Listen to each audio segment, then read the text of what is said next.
Only 61 years ago, Oktyabrskoye started to supply Russia with vast deposits of uranium ore that fueled its transformation into nuclear superpower.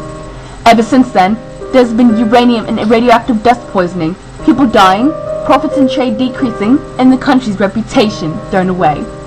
The mine is currently under control by a state nuclear agency, TEVEL.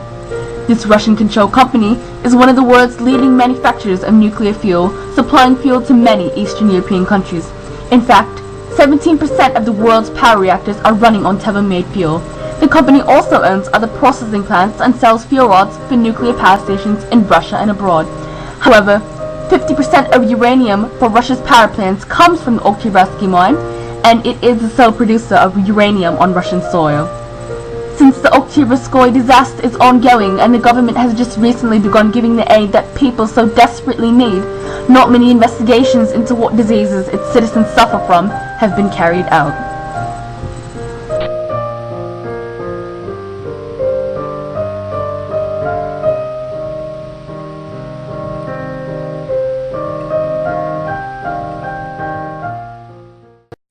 The people have been complaining for years. We need to do something.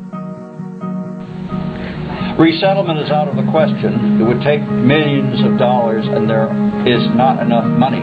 And we can't shut the mine down. It's our largest producer of uranium. Our economy would suffer. But what really matters here is the money. I see. I see we are on the same page.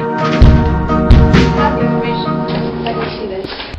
Uranium, which is widely found in the soil of Oktyabrskoye, is considered to be the deadliest metal because of its radioactivity.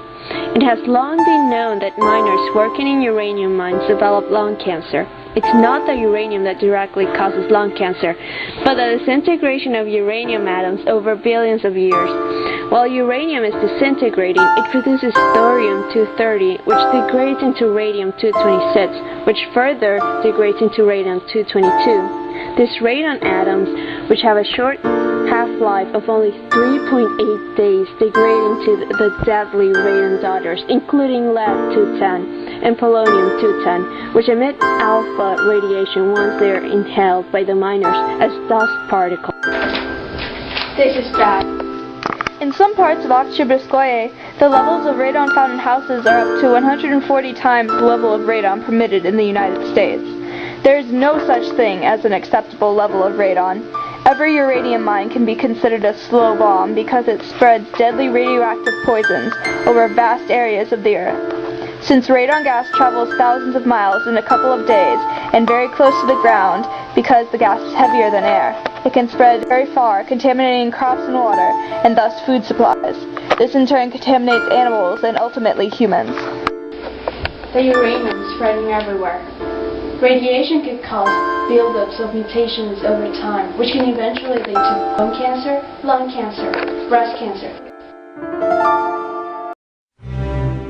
It's almost got them. Now all we need is a confession. The meeting is set. I have to go. Yes, everything's in place. Enter.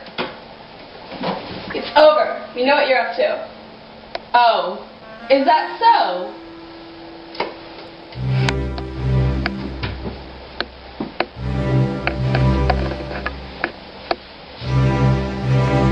Now the question for you is, do you really want to know who I was?